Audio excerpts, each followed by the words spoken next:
Tired of dealing with vein disease?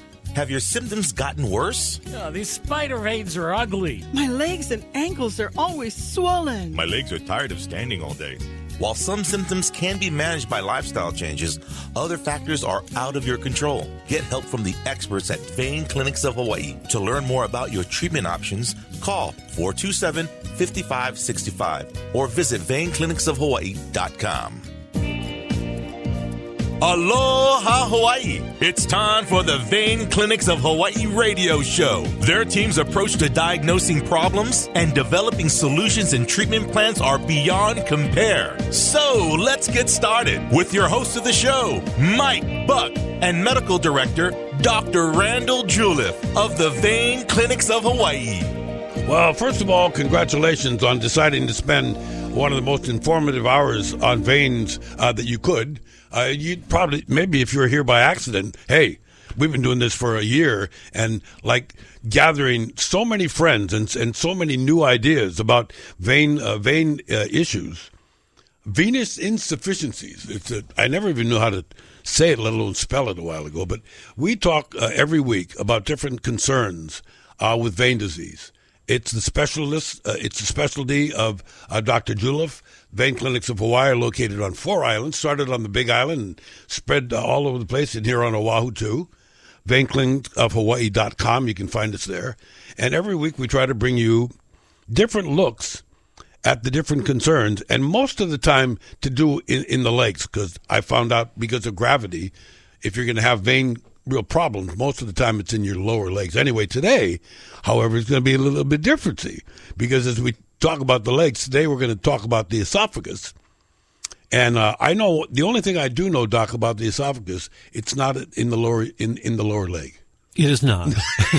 But you know, isn't it sort of interesting, the circuitous route your calling has been? I mean, you've done all of this other stuff before, and in the last several years, you've honed in on becoming a vein surgeon specialist, but yet you have all of these other things that we're part of that. That's why I'm fascinated about learning this stuff from you. Esophageal varices. Right. Wow. Yeah, it has been fun. I mean, I went through a number of different stages of training, that's for sure. Mm-hmm. Spent a lot of time doing it, and sometimes people say, gee, do you wish you hadn't spent all of that time doing, cardiac training, for instance, or whatever. And I really don't. I don't regret any of it because, you're right. It's touched on so many different things. I mean, we were talking just a little bit before about the fact that, the esophagus is really a part of the GI tract, the gastrointestinal tract. I had a little bit of experience with that during my general surgery training, but we also did a lot of that kind of work when after I got into thoracic surgery, which is the specialty where you do a little bit more of the, cardiac surgery and peripheral vascular, like arterial disease. But as part of that, since the esophagus is in the chest, we also did that kind of surgery. So, it's been very interesting and, wide scope of different problems, but it's all kind of connected. When we look at our effort today to expand the awareness, in patients or in potential clients or potential people that are going to have use of your services, it must be a stretch to explain to somebody about what we're talking about today, esophageal varices, right? When I've got a varicose vein in my ankle that I want to talk about. Yeah. Well, the two are definitely not related. Yeah. It's not like if you have varicose veins, you're at a higher risk of developing esophageal varices, which essentially are just, dilated veins within the esophagus. But it's there are similar aspects to both diseases. But I think the main reason why I wanted to talk about esophageal varices today is because it can be a problem, and there are plenty of people out there that probably have no idea what that's all about. Yeah, particularly people that are looking at a leg issue and all of a sudden say, wait a minute, there are veins in other parts of your body. Yeah, I mean, sure. veins are everywhere. They are. They are. Okay, so what are some of the conditions? What are some of the things that would happen to have somebody suffering in that area?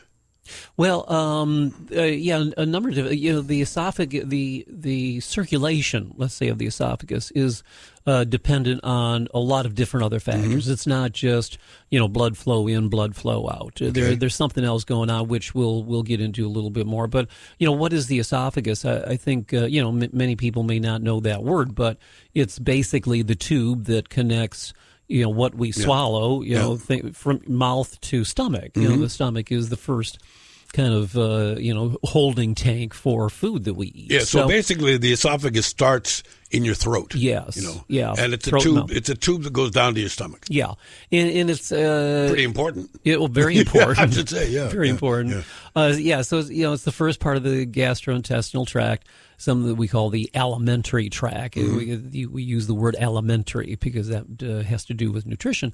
But it has an inner lining. The inner lining is called the mucosa. But basically, it's just a muscular tube that, again, connects the mouth and throat with the stomach. So it's the first place that food kind of travels. So, and how does it go down there? It not only does it's not just a flaccid tube.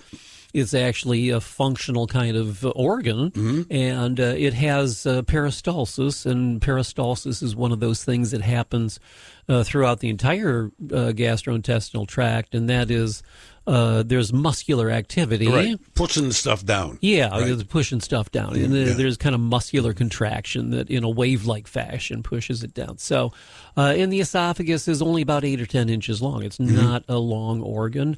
But there's a lot, even though it's small, it's a complicated organ, and sometimes very difficult to deal with, that's for sure. And a lot of different things can go wrong with it. There are motility problems. You can have hernias. A lot of people, many people have heard of hiatal hernias. Well, that's a hernia involving the esophagus. You can have strictures of the esophagus.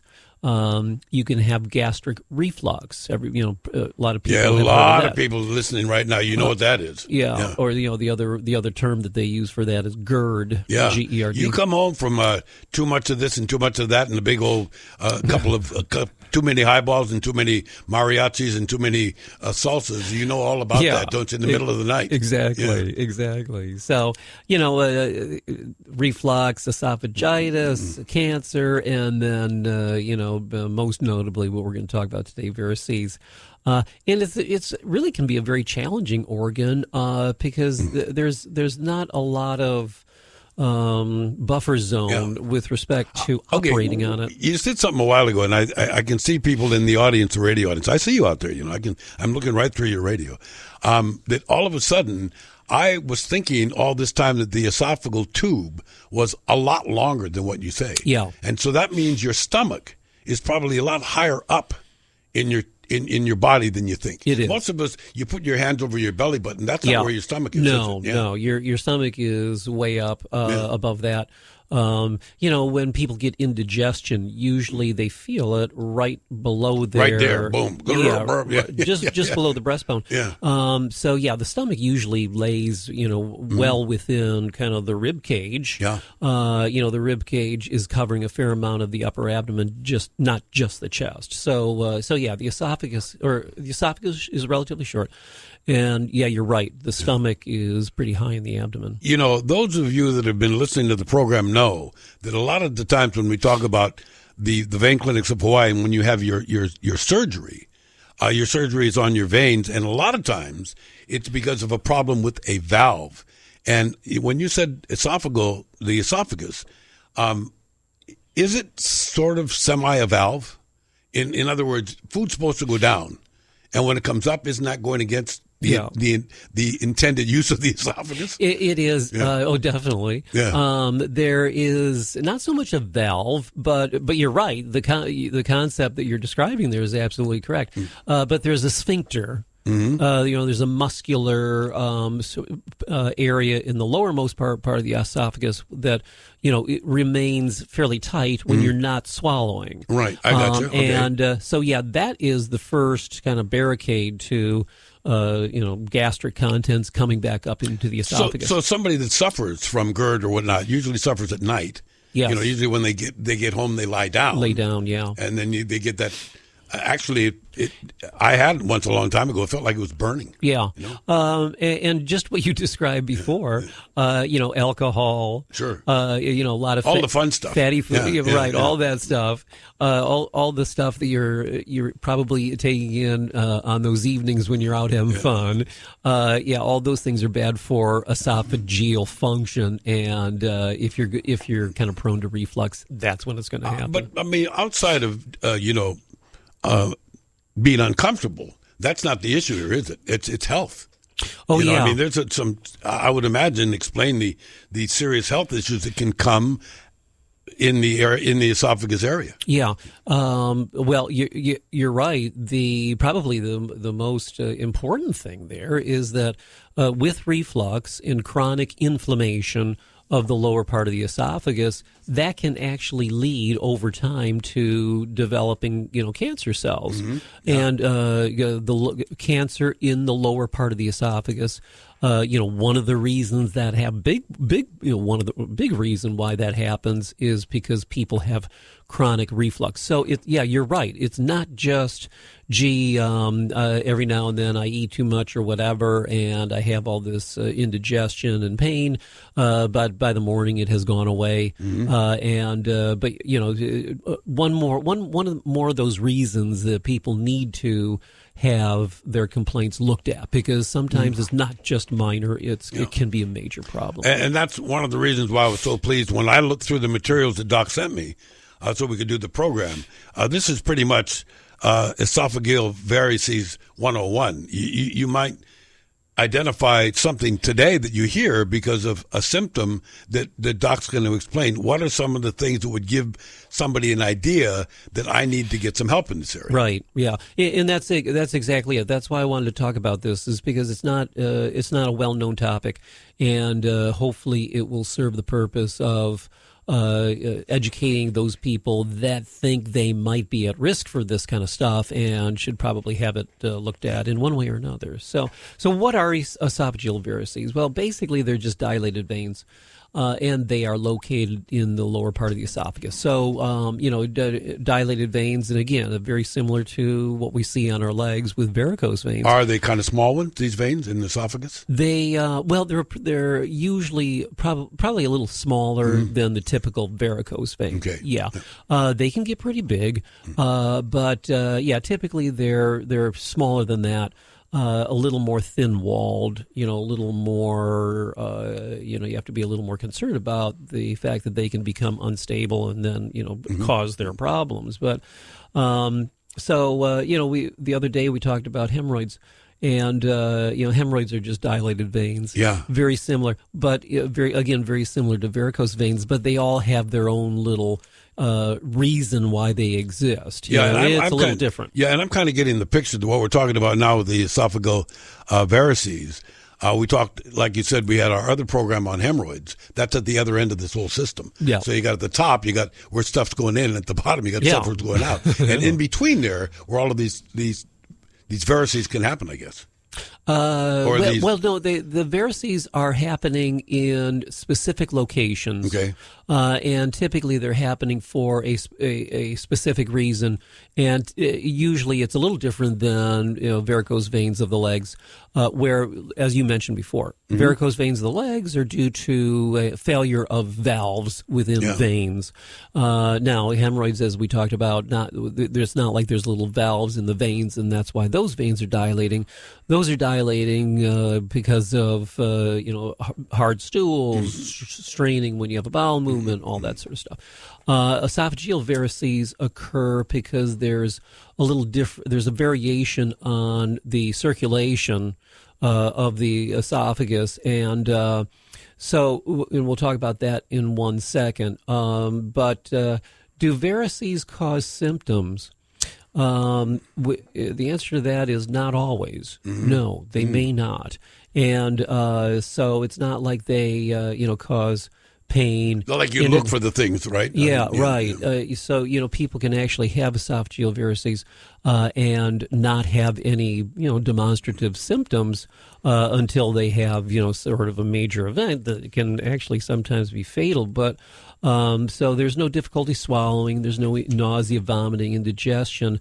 But what happens to them is that they bleed. Mm-hmm. That's the big thing with esophageal varices. And, like we talked about with hemorrhoids, hemorrhoids can bleed. Usually it's, not a major kind of bleed. You see a little blood on either toilet paper or in the toilet when you have a bowel movement. But where does this bleed? Well, this bleeds into the GI tract. Mm-hmm. So in addition to not knowing that you might have them, typically they're asymptomatic, but also when they start to bleed, it's not like they're bleeding externally. Mm-hmm. They're bleeding you can't see it. into your stomach. Yeah. Now, sometimes, people may have an episode of vomiting and they'll, vomit blood as a symptom or as a sign. Yeah. And, not a good sign. But sometimes there isn't. There isn't even that, that type of sign. And unlike hemorrhoids, bleeding from esophageal varices can be very brisk and extreme, and can sometimes be fatal. That's how much bleeding can occur. I was going to ask, and sometimes maybe one of the dangers is you don't feel it. Well, you don't. Yeah, so you don't. Yeah. The first symptom is whatever symptom you might have from a fair amount of blood loss, which is people get dizzy or their blood pressure drops or they just fall over dead. Mm-hmm. That's how extreme this amount of bleeding can be. So varices, these dilated veins, they happen just at the lower end of the esophagus. And why does that happen? Well, it happens because of the fact that, I mentioned before, the blood supply, the circulation of the esophagus is a little different. Mm-hmm. There are arteries going in, supplying the esophageal, muscular tube with blood as is needed. But the veins in the upper part of the esophagus, the veins are leaving and going into what we call the circulation. It's just like any other vein. Like any other vein. Comes back up, makes its way eventually back up to the heart. Just out of curiosity, you've explained in the past that, this heart that takes and redoes the blood. Between the lungs and the heart and everything, you get this brand new bunch of blood that it gets blown into the system and goes to service everywhere. Is it quick to reach the esophageal area because it's so close? Yeah, it is. Yeah. The blood supply from the new blood I'm talking about. Right. The arterial circulation of the esophagus is directly off the aorta, and the aorta is the first place where the heart pumps blood. So it goes into the esophageal circulation pretty quick. But there's something called the portal venous system. And there are two sources of blood going to the esophagus. So, the blood supply that you just mentioned, the arterial blood supply. But there's, and that goes through hepatic arteries, and but all the crux of the situation is that the return, the venous return from the lower part of the esophagus is part of what we call the portal venous system. Now, what we mean by that is that the venous return or the venous blood flow out of the entire GI tract, which includes now the lower part of the esophagus, does not go directly into big venous structures that then bring it back to the heart. All of that blood actually goes through the liver. Whoa. So which is why this liver is a pretty important piece of equipment. So interesting concept. Essentially the entire GI tract does that from the lower esophagus all the way down to the lower part of the colon. And this is, again, as opposed to the rest of the body where blood flows through arteries to, whatever, your arm, your leg, or whatever. Sure. And veins, the blood flow as it returns to just, again, what we call systemic veins. And the veins bring the blood directly back to the heart. There isn't that filter of blood through the liver. Okay. So why does the blood go through the liver first? And basically, it's the liver is it's a metabolic powerhouse. I mean, it's just doing a lot of different things from a metabolic standpoint. So all of those things, all of those nutrients, food product, the breakdown of the food products that we eat, etc. The first place that all of those things have to go to become processed is the liver. Now, so the liver, processes nutrients. It regulates protein production. It converts, some medications so that they can be eliminated. Sounds like a traffic cop. The liver do all of this stuff. Yeah, exactly. I mean, the liver is not a very exciting organ when you look at it. It just kind of sits there. But there's just a tremendous amount of things going on from a metabolic and a chemical standpoint. One of the reasons why I kind of gravitated toward cardiac surgery when I did, I got moved from general surgery into cardiac surgery was because I kind of liked the dynamic nature of the heart and the lungs and all that sort of stuff. Whereas in the abdomen, things are just kind of, chilled. They're just kind of hanging out. But it's a little deceiving because there is a lot of metabolic activity in the liver. Most people, the minute you say liver, they think cirrhosis of the liver. Right. And they think that what are all the bad things that we do to ourselves to exacerbate areas like veins and like arteries and like livers and like kidneys and like all of the other things that we seem to be miraculously staying alive despite what we're trying to do to harm ourselves? Yeah. Well, that's a good question. That's a big question. Yeah, of course. There's a whole bunch of things that we do at our body that aren't good. But when we damage the liver, what results is cirrhosis. So the liver is involved in bile production, proteins we talked about, conversion of glucose to energy. Protein metabolism, it gets rid of toxic kind of things, regulates. The other thing that the liver does that we've talked about before on other shows is it regulates the blood clot mechanism, developing the blood clotting proteins that we need. So it does a lot of different things, and yes, we can damage our liver. You mentioned cirrhosis, and cirrhosis is sort of a general term, but when we damage the liver, what happens is a process that we refer to, or an abnormality that we refer to as portal venous hypertension, and that means that within that portal circulation, the circulation within the GI tract that is carrying blood back to the liver, there becomes increased pressure in that system. Okay, we've talked many, many times, and gang, if we seem to are straying a little bit from the norm, we are straying a lot from the norm, but to give you an idea of the big picture.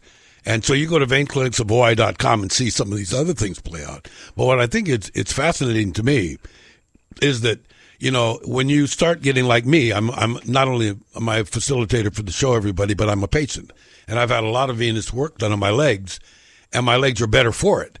And that means that, a lot of stuff can be repaired. For instance, if you stop smoking, your lung will eventually reflect that you've maybe never smoked because your lung. So is the same thing true of the liver? In other words, if you've abused your liver, if a doc says you take one more drink, you're going to die. Well, the further you get away from the abusing, does it actually get better? Can it get better? It can. It depends a little bit on how badly it's been damaged. Yeah. Can the liver be damaged so much that even if you stop those things, if you stop drinking or whatever, will it go back completely to normal? No.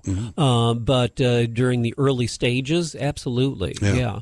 So there's hope for some of us. But the bottom line is, if it only hurts when you do that, stop doing that. Well, and the important thing there is that you can continue if you continue whatever habit you have that is damaging to the liver or any other organ. It's only going to get worse. If you stop, it will at least stop getting worse. Yeah. It may even get better, like the lungs and smoking. Because, you're right.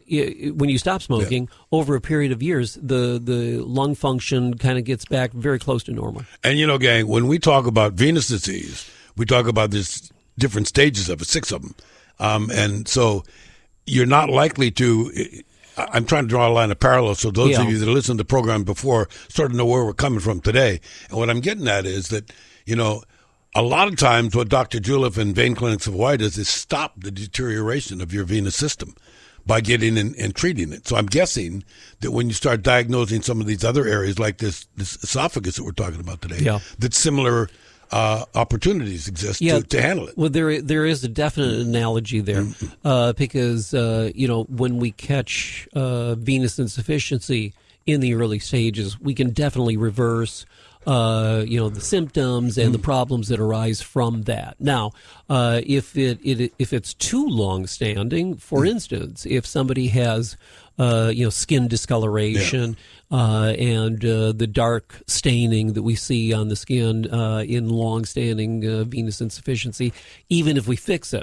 Yeah, now, I can bear testimony to that because I got a couple of spots on my ankles that I thought this was going to change, but it's not. But the important thing there is that you fix it and the process will stop. It shouldn't get any worse, but unfortunately, once it gets to that stage, it probably is not going to get better.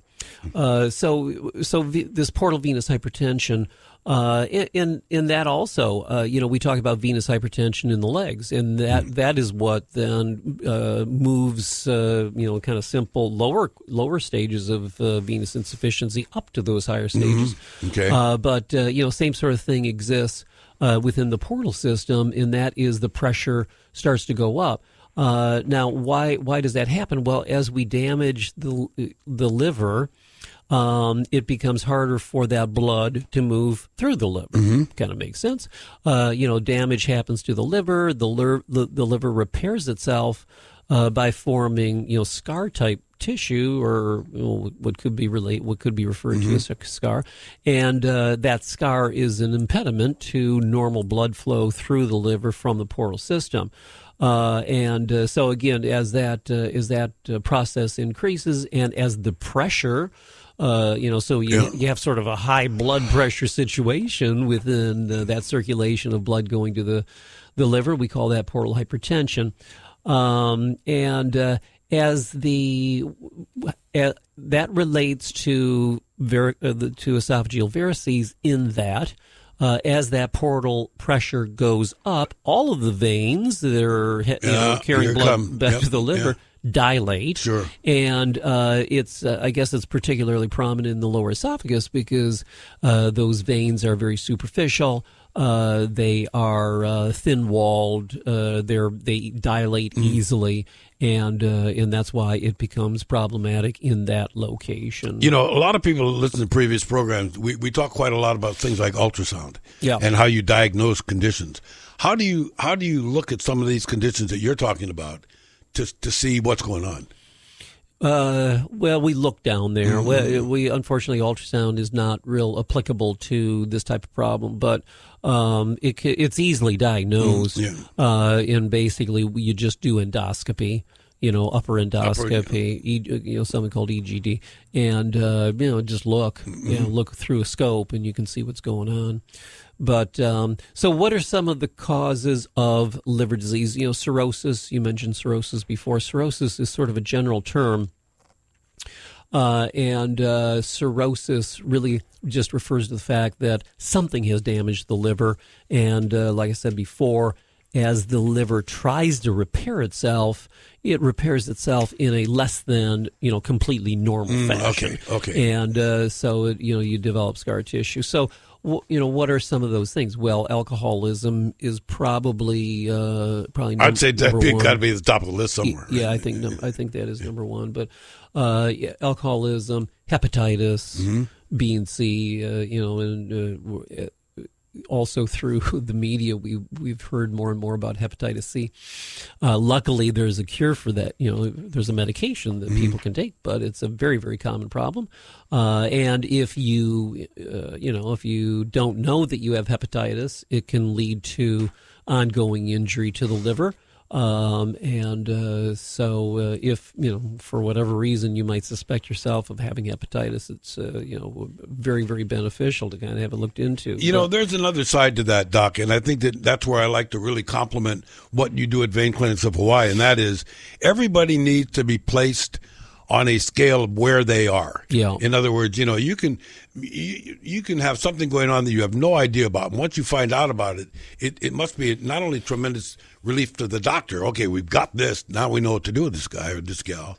Is that then you can decide to be like I think I'm trying to be more proactive in not having that stuff happen anymore, to get away from the causative things of it. Right. And there is a grading system for, liver disease. It's important for a couple of reasons.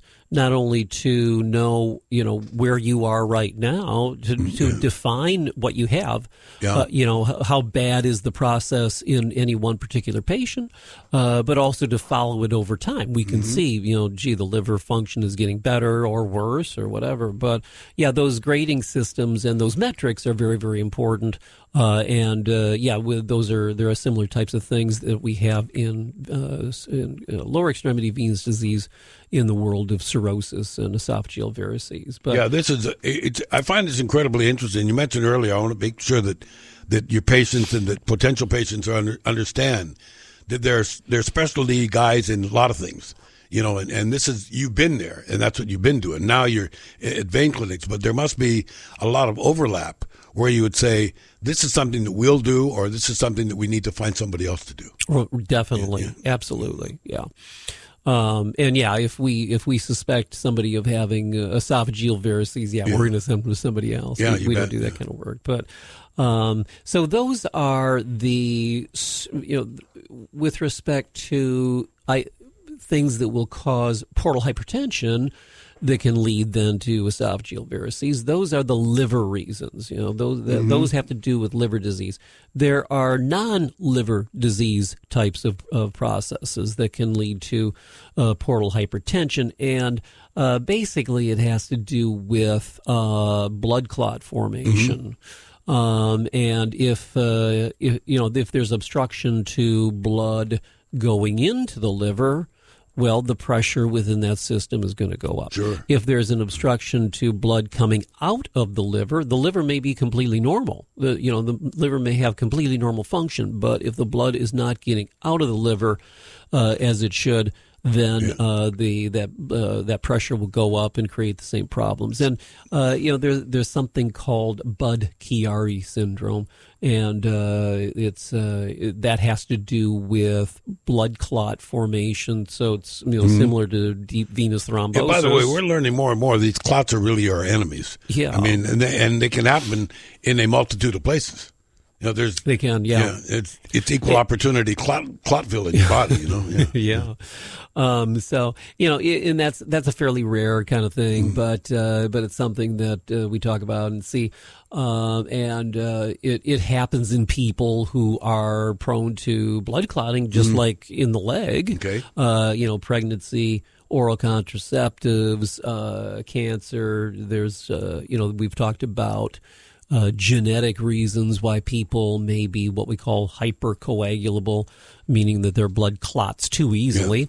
When blood clots too easily, it may happen in, again, the liver circulation, and may have nothing to do with anything bad that they're doing to their body, like drinking and whatever else. But I got to tell you, gang, if you start paying attention to some of the stuff Doc's talking about, you understand that some of these things they so sneak up on you. You just have to be aware of. I don't know if it's certain age groups where you start looking at different kind of tests for this and that, but they start talking about men and mammograms for women at 35 or whatever, and even before. Now men at 50 to make sure they have colonoscopies and all that kind of stuff. Sure. What about tune-ups for what we're talking about? I mean, Yeah, screening, when we talk about screening for anything, what it boils down to is the cost of screening, huge number of people which can sometimes become, a fairly substantial cost to the medical system. Is that worth what you're going to find out? Well, if something happens in 0.001% of people, are you going to screen, millions to find those few? Well, unfortunately, no, because we don't have an unlimited amount of money in the healthcare system to do that. But mammography. I mean, breast cancer is so common in women that screening mammography is definitely worth it. Colonoscopy in virtually everybody is worth it. So there are these screening things. So do we have screenings for esophageal varices specifically, or liver disease in general? Well, unfortunately, no. Yeah, but doesn't your doctor or yourself? Well, you get an indication of a symptom. And through the process of elimination, when you get to you have no answer, you need to create one. Yes, yeah. That's why, again, like we talk about all the time, you have to pay attention to symptoms that you're having. Symptoms are not normal. It's not a normal part of aging most of the time, and it usually needs to be looked into. But the other thing to think about with respect to cirrhosis and liver diseases, are you involved in high risk activities? Okay. If you've been drinking for a long time, then maybe you need to have your liver looked at to see if there are problems. Usually it's as easy as getting some blood work. Yeah. And I think most physicians, especially primary care doctors, they're going to be aware. I think most of the time, whether the patient is admitting it or not, they're aware of probably high-risk activities and will do things to monitor. Yeah, that's a great point. Those of you that know that I've told my story, if you've had, like I've had bariatric surgery many years ago, it was very successful, but you have to have, as a result of that, an ongoing commitment to get a blood test done at least annually, and maybe even more in some cases. And I'm not sure people really understand the value of that, especially if you get a full blood work. That can, no matter which doctor, whether it's your PCP or your vein surgeon or your cardiologist, everybody can learn and get value out of that blood test. Oh, absolutely. Yeah. Sure. Yeah. So varices, what happens once they do exist? So, we've defined that. There's liver disease. The pressure goes up in that portal system, and the veins dilate and become a threat. So what happens? Well, like we mentioned before, there's very, very few symptoms. You don't have indigestion or difficulties swallowing, anything like that. Often your first symptom or sign is that you have a bleeding episode. Sometimes it's minor, but sometimes it's tremendously major. 25 to 40% of people with varices will have some significant bleeding episode throughout their life. So that's nearly half of people can bleed from varices. Now, 15% of those will die from that episode, from an episode of bleeding. So that's a pretty substantial number, and that's why I think that the reason we do this is to make people aware of the things that might be happening, and to look into it if you feel like you're compelled to do that. But wait. Here comes one of my dumb questions. When you bleed, especially excessive bleeding, it does take your body a while to replenish what you lose, doesn't it? Sure. So, I mean, if you get a severe laceration, for instance, and if you lose a lot of blood to the point where you get dizzy and pass out, then you need some help, because it takes a while before you have enough blood. You've lost blood. Yeah. How do you replace it? That's a good question. And actually a good analogy, because external bleeding is the same sort of thing as internal bleeding. Sure. It's just that external bleeding, you see it, and you can put your hand on it or whatever, or go to the hospital. But it takes you do one of two things. You either let the person replenish their own blood, and it kind of depends on how much blood they lost, or you give them some, or they get a blood transfusion. The problem with the former in this group of people is often they're not a healthy group of individuals in general. I mean, people don't, stay completely healthy in all their life, and one day they wake up with cirrhosis, and everything goes to hell in a handbasket.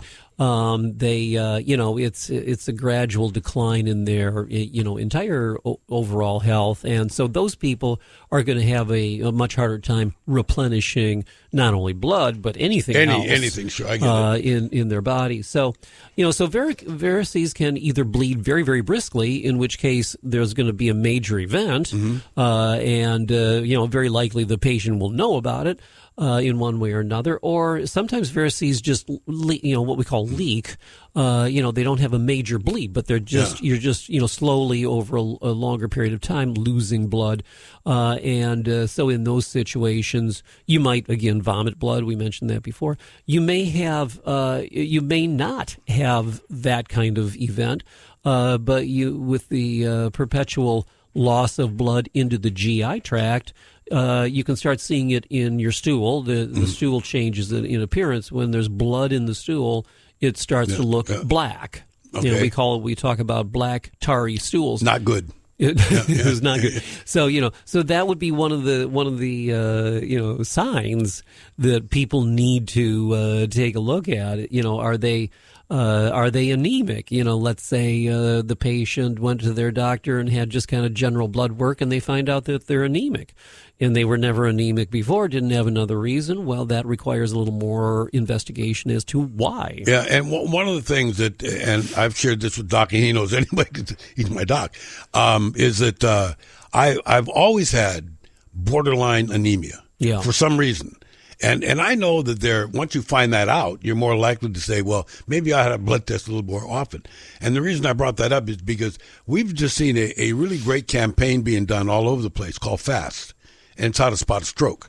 And this is, face, arm, speech, and time. That's the fasting. Right. I'm wondering if there's any protocol or any idea of having a similar awareness campaign for this, sure, because it seems like a lot of it is not catastrophically dangerous right off the bat. That there is fatality at the worst end of a lot of this. Interesting. I'm not aware of something like that for cirrhosis in general, liver disease in general, and so consequently esophageal varices.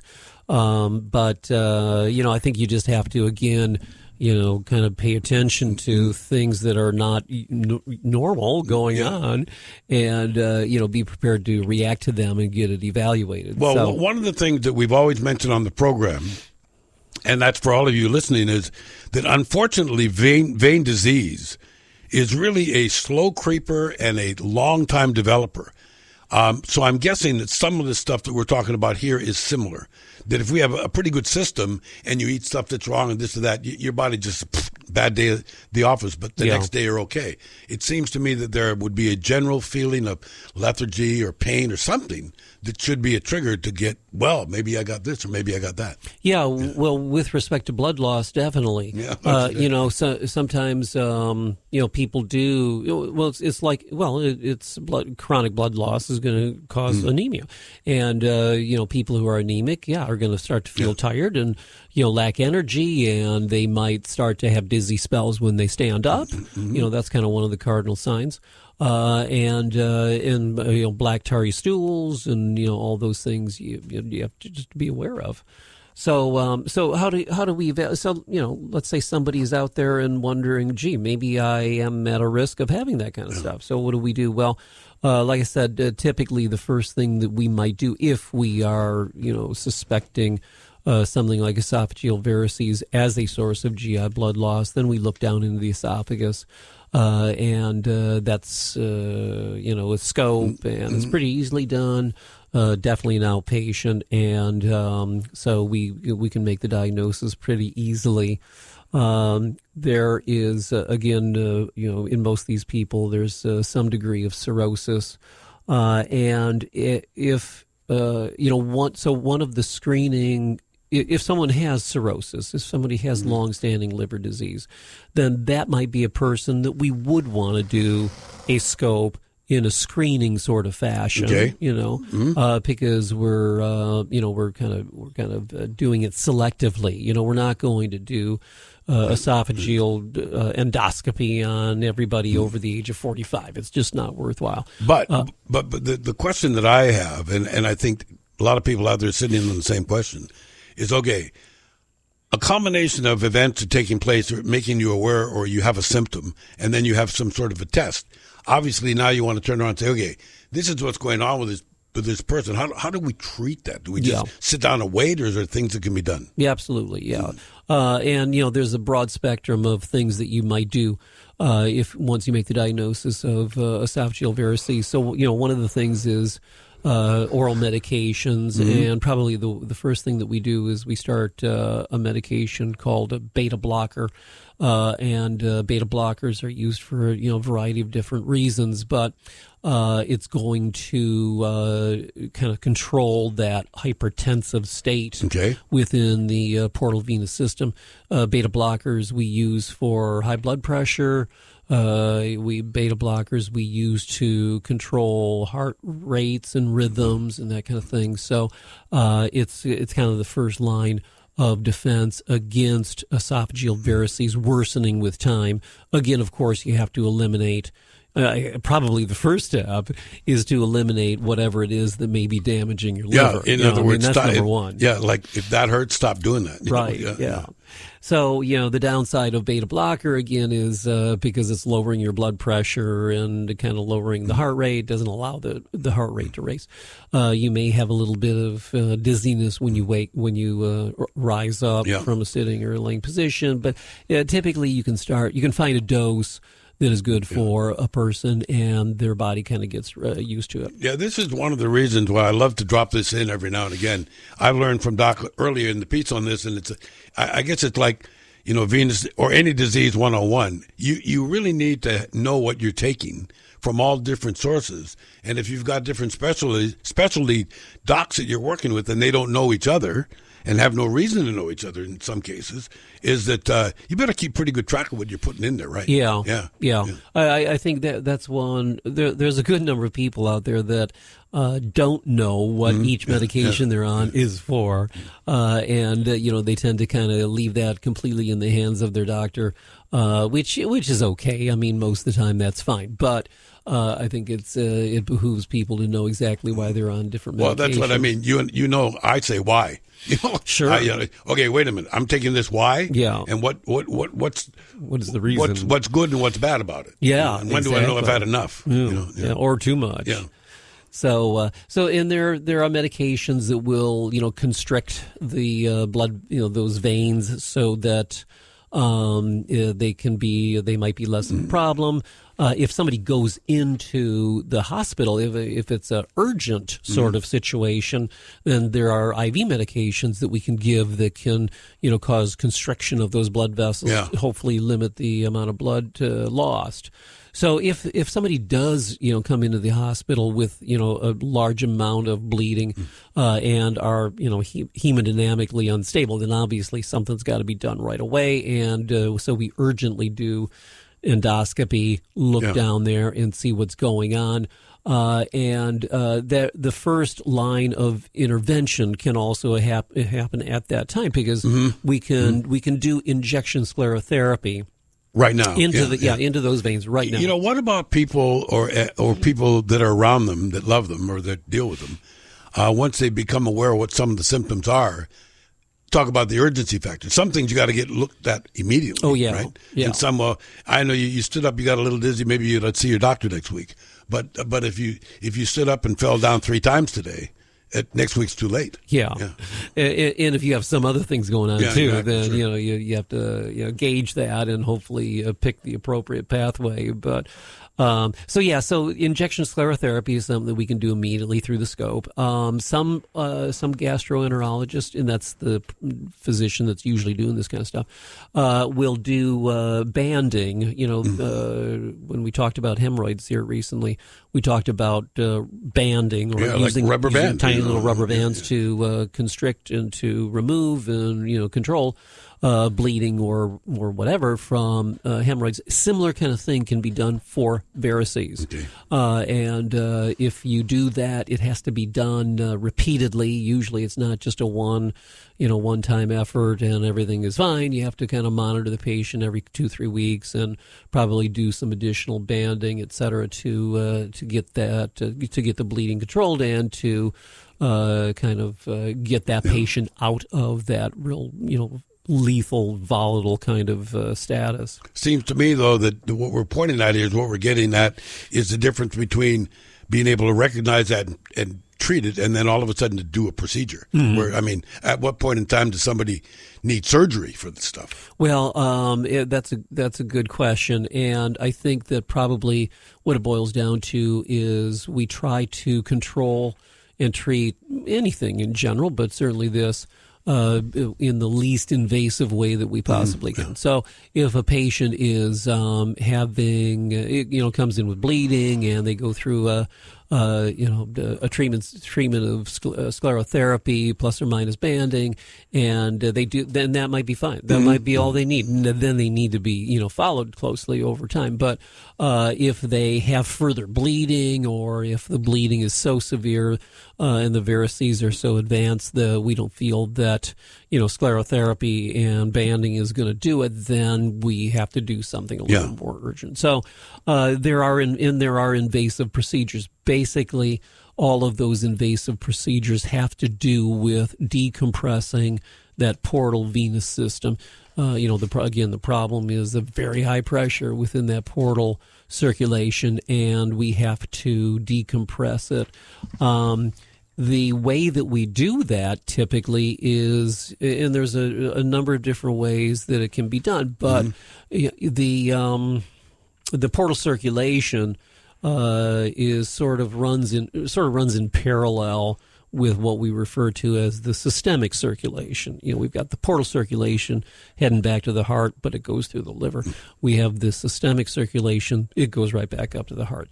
And there's several different ways to make a connection between that portal venous system and the systemic venous system. Let me tell you what I found fascinating, gang, and I get to tell Doc this every now and again, and this is the appropriate time to do it, and that is I'm absolutely amazed that all of this stuff is going on all the time. When you think, well, I'm sleeping, so all of this stuff is shut down. None of it is shut down. It's all rolling from the day you're born to the day you're not born anymore. Yeah, you're right. It's pretty fascinating. It is. It's amazing. I mean, your heart is beating and moving, every second of every day for your entire life. And your liver hopefully is working normally every day of your life. And so that's one of the reasons why we like to do this so much. And I don't know how many of you are going to go running out and start telling the neighbors, hey, I just learned about esophageal varices today. But I hope that in many, and I know many of you appreciate this, Doc, that they just, people are learning so much from this. The idea is if any of this stuff sounds like it might be a problem, it might be a problem. Right. Yeah. That's the bottom line to why we sit here on the radio on the weekends, because we want to try to educate and hopefully avoid major problems. Absolutely. Okay. What you got to do, gang, if you're interested in this, and I hope you should be by now, is go to veinclinicsofhawaii.com, veinclinicsofhawaii.com, see what's going on, make an appointment, go ahead and see the doc. And by the way, most patients are referred by a PCP, by a primary care physician. So if you've heard of some of the things today on the program that seem to be a symptom that you're having, it'd be really a good idea to make an appointment to go see your doctor and get to the bottom of it, because kind of that's what we do. I run into people, Doc, every day that says, I never knew so much about what I know now. So this must be maybe why you've zeroed in on what you're doing, because it's so commonplace. Okay, veinclinicsofhawaii.com is where you go. We'll see you next time, and thanks very much for listening. Hope you have a terrific day, and we'll see you next week, all right? Well, that's our program for today, and we certainly hope you enjoyed meeting us. Please come back next week for our next episode. And in the meanwhile, to learn more, please visit our interactive website, veinclinicsofhawaii.com. That's veinclinicsofhawaii.com.